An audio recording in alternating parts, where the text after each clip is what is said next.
테슬라, 사이버트럭 사전 예약 200만 대 육박. 달러야, 5년 후 도착.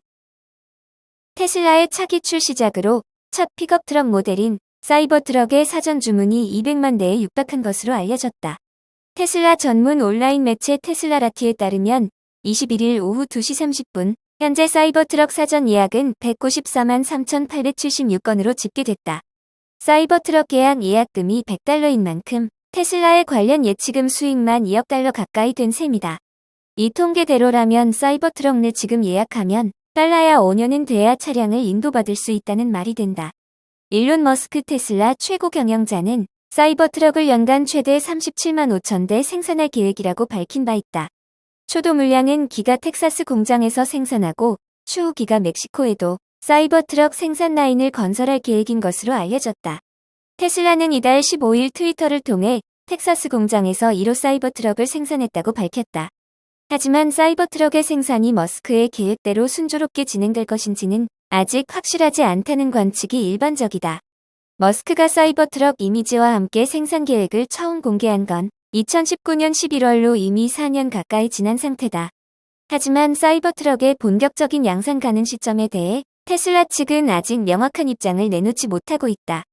19일 진행된 2분기 실적 발표에서도 같은 질문에 연말까지 차량을 인도할 예정이라고만 하고 더 이상의 구체적인 언급은 하지 않았다. 세단에 비해 무게가 많이 나가는 픽업 트럭의 특성상 사이버트럭에는 고출력 배터리가 필수적인데다 머스크는 전비를 1000km까지 언급해 놓은 상태다. 테슬라는 자체 개발한 4683원계 배터리를 사이버트럭에 장착할 것으로 알려졌는데 4680 배터리의 성능과 수율이 기대치에 도달했는지는 여전히 불투명한 상태다. 2분기 실적 발표에서 테슬라는 영업이익률 하락의 원인 중 하나로 4680 배터리셀 생산 비용 증가를 언급했다. 테슬라라티는 사이버트럭 초도 물량의 전비가 350마일 정도일 것이라고 전했다. 머스크는 2019년 11월 첫 이미지 공개 당시에는 전비 620마일의 최고급 쿼드모터 사이버트럭을 생산할 것이라고 호언장담한 바 있다. 사이버트럭 예상 가격은 싱글모터 약 $4만, 듀얼모터 약 $5만, 트라이모터 약 $7만 알려졌다. 머스크가 첫 공개 시 언급했던 쿼드모터 모델은 생산 계획에서 빠진 상태다. 애플 9월 아이폰 15 출시 빨간불. 최근 몇 년 새 신형 아이폰 출시 시점을 앞당겨온 애플이 올해는 당초 예상보다 새 제품을 늦게 내놓을 수 있다는 전망이 나왔다.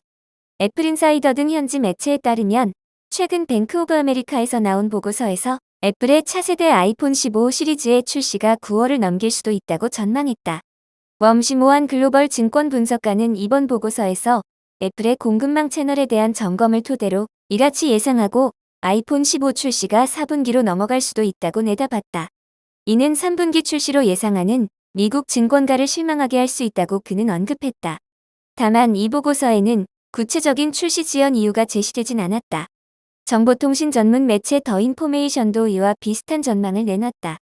애플이 신형 아이폰의 디스플레이를 LG 등으로부터 공급받고 있는데 이 디스플레이가 다른 부품에 장착될 때 신뢰성 테스트를 통과하지 못했고 이에 따라 플래그십 모델인 프로와 프로맥스 물량이 제때 확보되지 못할 수 있다는 것이 이들 설명이다. 애플은 최근 새 아이폰 출시 일정을 앞당겨왔다.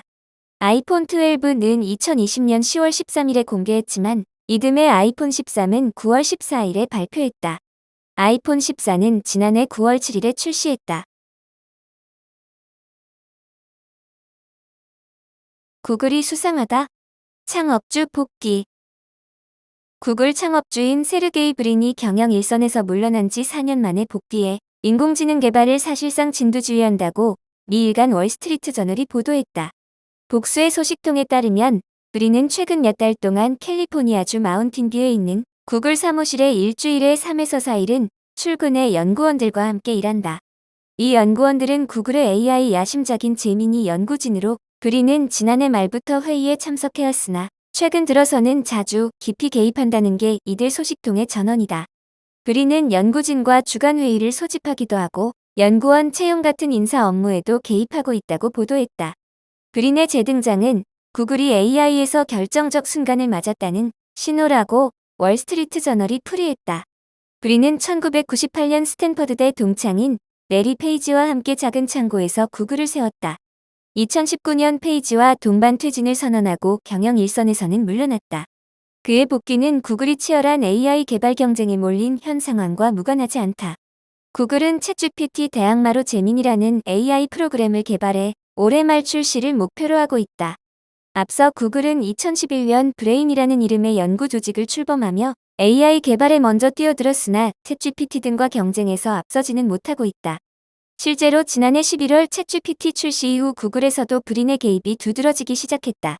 다만 브린의 공식 역할은 공동 창업자이자 이사회 일원인 것 말고는 따로 없는 상태라고 구글 측은 밝혔다.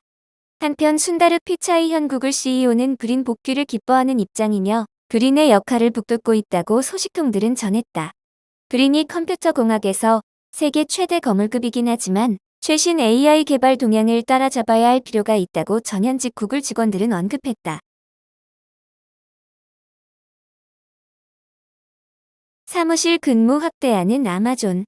대도시 메인허브에서 근무해야. 세계 최대 전자상거래 업체 아마존이 직원들의 사무실 근무를 확대하려는 움직임을 보이고 있다.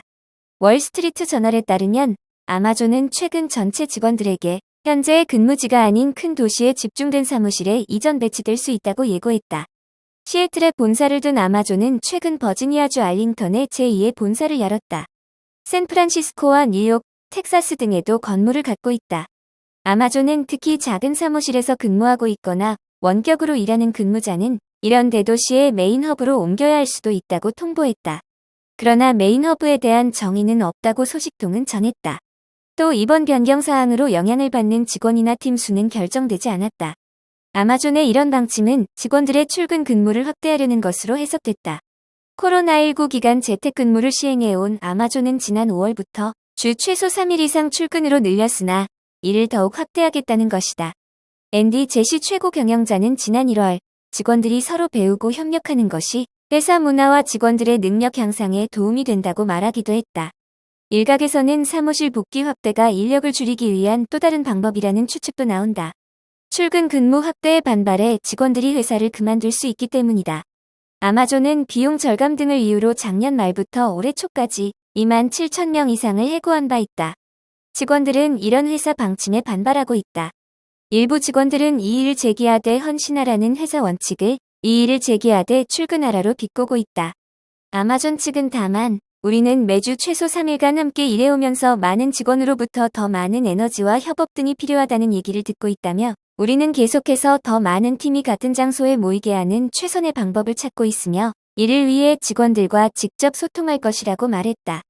그러면서 재배치 이전 요청을 받는 직원들이 그에 따른 혜택을 받을 수 있다고 덧붙였다.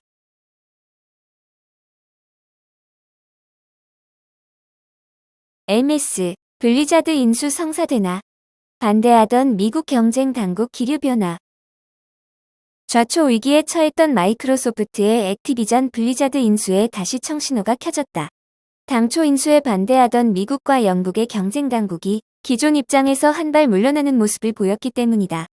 인수의 가장 큰 난관으로 꼽히던 문제가 해소될 기미를 보이면서 게임업계 최대 메가딜이 최종적으로 성사될 가능성이 높아졌다는 평가다. 인수가 성사될 경우 MS는 콘솔부터 모바일까지 모든 게임 플랫폼에서 강력한 지식 재산권을 거머쥐게 된다.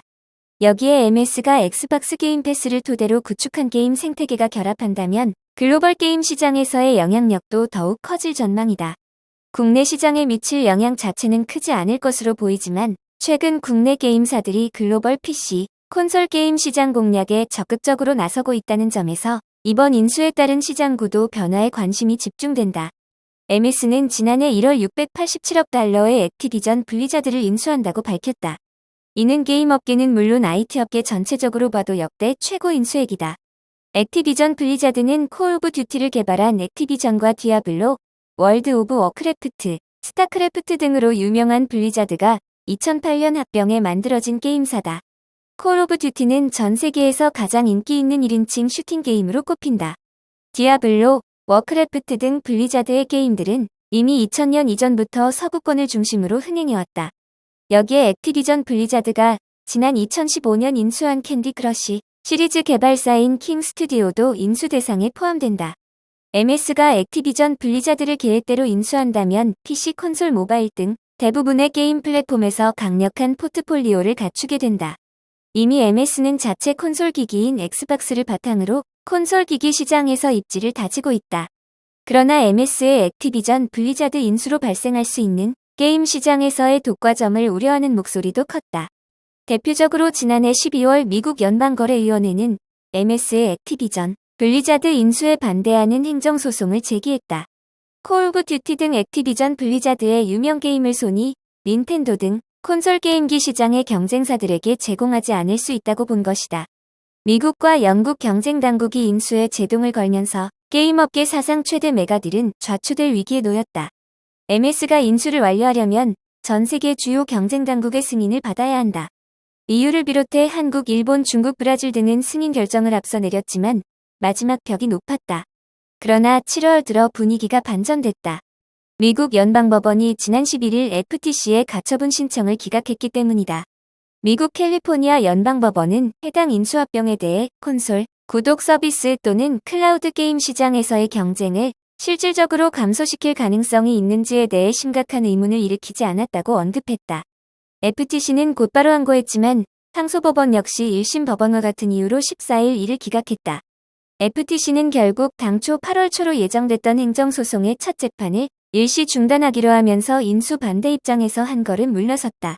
이와 관련해 블룸버그 통신 등 외신은 MS가 FTC 위원들과 인수와 관련한 합의에 나설 수 있다고 보고 있다. 처음 인수 불허 결정을 내렸던 영국 경쟁시장청 역시 지난 14일 MS의 액티비전 블리자드 인수에 대한 최종 결론 기한을 6주간 연기한다고 밝혔다. 당초 최종 보고서를 18일 낼 예정이었지만 기류가 바뀐 것이다. 외신에 따르면 MS는 영국 내 클라우드 기반 게임 부문의 일부를 분할해 매각하는 방안을 제시한 것으로 알려졌다. CMA 쪽의 클라우드 게임 시장 독과점 우려를 불식하고자 한 것이다. MS는 CMA와의 합의를 위해 인수 마감 시한을 10월 18일로 3개월 연장했다.